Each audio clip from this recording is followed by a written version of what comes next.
We started this spreadsheet by covering the results for single target simulations of the specs. We wanted to get an idea on how both of the hero talents for one spec were performing, possibly not even just one build for each hero talent, but even multiple different talent builds for the different hero talents to see how they were doing for single target damage. But then, single target might not be enough to get an idea on how a spec is doing, especially when you have important things for other content like Mythic Plus, like for example AoE damage. So we went ahead and practically did the same thing for Mythic Plus as well, using AoE damage profiles, Mythic Plus talents, to see how the specs were performing in 5 targets over 5 minutes, 8 targets over 8 minutes, and then 5 and 8 targets in a burst window, and then finally the dungeon slice to try to, replicate a series of Mythic Plus pools. So at this point, there is only one thing left to check with this. After looking at single target and then looking at AoE, the other thing that is left to look at is Power Infusion.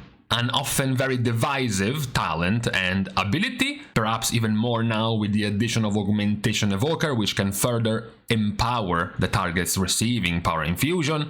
We're going to have a list of different kinds of Power Infusion being given.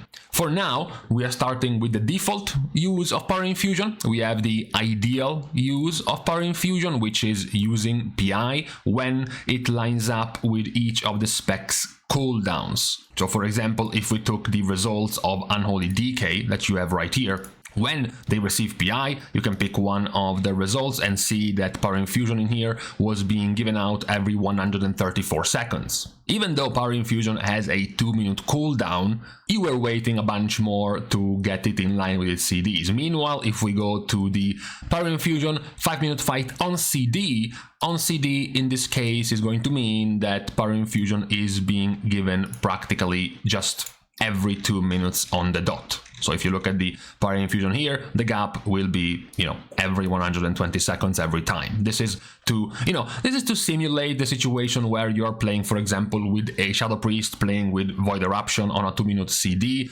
who doesn't wait for your cooldown. He's not a healing cuck priest, so you are the one who has to line up with his cooldowns and not the other way around. So for the results, we can line them up if you want to have the chart of the best results. These are the best to worst when it comes to the ideal PI. So the ideal PI throughout an entire fight in single target, the winners right now, the prime targets for PI are BM, Unholy, and Assassination. We are obviously not counting Shadow Priest because Shadow Priest is already using his own PI, so he's not gonna get a second one. Honestly, if you have been in the, in the circle of looking at who gets PI, which specs used to get PI, you might already be acquainted with specs like BM, specs like Unholy, specs like Demonology, and even Fire Mage getting Power Infusion, as they, in the past, often before, have benefited from the bursts of haste. Perhaps a couple of new entries would be Survival and Marksmanship, which are also showing up as doing very well when it comes to getting PI lined up with their CDs. Now, we could be told something about the power of their CDs if we looked at the rankings based on the PI being sent on cooldown, rather than lining up with the CDs. For example, one of the things you can see is the difference for Affliction. Affliction loses way more compared to before if they don't get to use their PI on cooldown. As well as a spec like BM, for example, who was the best before. It's still one of the best, but it loses a lot of damage by not lining up its PI with its cooldowns. What is also not completely new and unexpected is the poorness level of the melee specs. You have way more melee specs at the bottom, not gaining nearly as much from PI compared to the casters at the top. But this one is specifically for single target and specifically over the course of 5 minutes, right?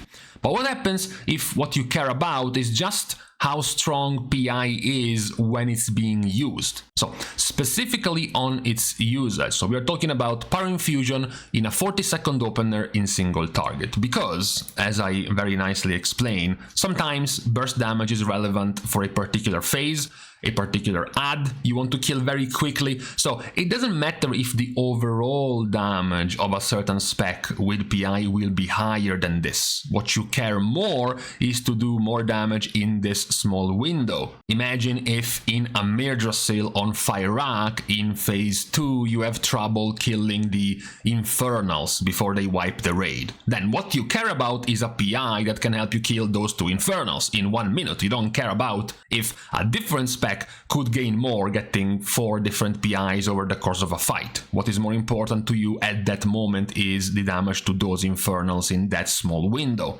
And, you know, despite some of the specs we have seen before are still performing very well. If you look at the gain, you have Unholy that is gaining a lot, Beast Mastery is still gaining a lot, Shadow Priest is still gaining a lot, even Affliction is still gaining a lot. But you do now have more comparable entries. For example, Demonology Warlock. Demo Warlock is now ahead of some of these specs in a short window. Yes, overall, the gain of their PI is lower than a few others, but in the short window of the burst, they gain quite a lot. Same can be said for Arms, which has by far the largest gap from the PI given throughout the entire fight to the PI in the small window. Arms gains quite a lot. Obviously, there are moments where you can be baited by the number, because of course the percentage gain of the PI is only relevant based on the damage you are doing, right? And it's a good example about Demo. Yes, the plus 11.5% of Demo looks amazing. However, if the base damage of Demo is this low, then it doesn't really matter if they are gaining 11.5%. It's still gonna be weaker than a bunch of other specs that gain less because the damage is so low. Same goes, for example, with one of the almost weakest in terms of PI gains in a burst window, Fire Mage, having a plus 7.6%, which is even slightly more than this 7.4 of an Assassination Rogue. But Assassination Rogue is doing so much more damage that it doesn't really matter.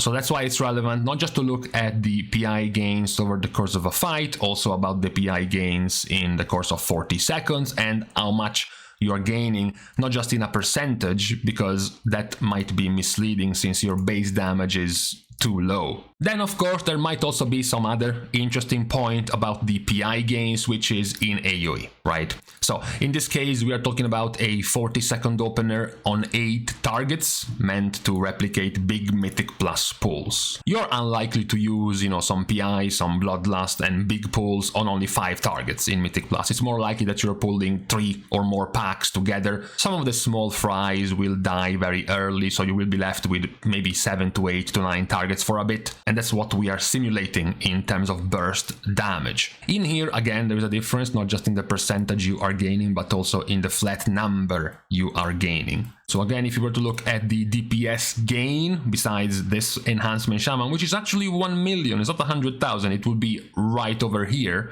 with the highest gain out of everyone in a burst window. This might become more relevant as the possibility of Shadow Priest being meta in Mythic Plus gets closer and closer. And if Shadow Priest is meta, it's very likely that Augmentation is going to be meta as well, which means there is only going to be slot for 1 more DPS in your group, meaning that DPS will be the one getting PI every time from the Shadow Priest. So these are the gains you can expect with PI in AoE as well. We do have some similar results, some familiar faces we have seen before towards the top, like Shadow, like Unholy, like Survival, and Affliction as well. Some new ones like Ret and Feral Druid are quite the new additions in terms of high results in AoE in large pull counters. Of course, a lot of it will be based on their default damage they are doing, obviously. Yes, of course, the plus 16% gain of a Shadow Priest looks amazing, except it's doing half the damage of an Affliction Warlock. Most of these results, even in a burst window, will be similar with the AoE simulation results we have already had in terms of burst damage, you know,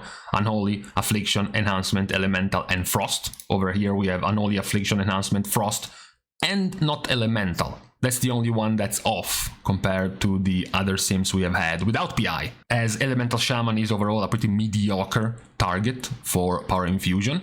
So So this one compiled together with all of the different possibilities of Power Infusion, whether it is 5 minutes on your ideal use of PI, 5 minutes every 2 minutes PI is being used, on a 40 seconds single target opener, and on a 40 seconds AoE opener with all of the results of the specs in terms of value of PI. We have some details, of course, on some of the things that won't be linked here fully. You can, of course, hover over every one of the results and find the links of all of the builds being used for this. You can look at the report and find everything you want about it yourself, including all of the talents being used by every one of the specs as well. So this one will also go and join the rest of the other sheets about the simulation results we have so far before the full release of this expansion. So for today, on this Friday, according to some experts, the beginning of the weekend, we can now live each other.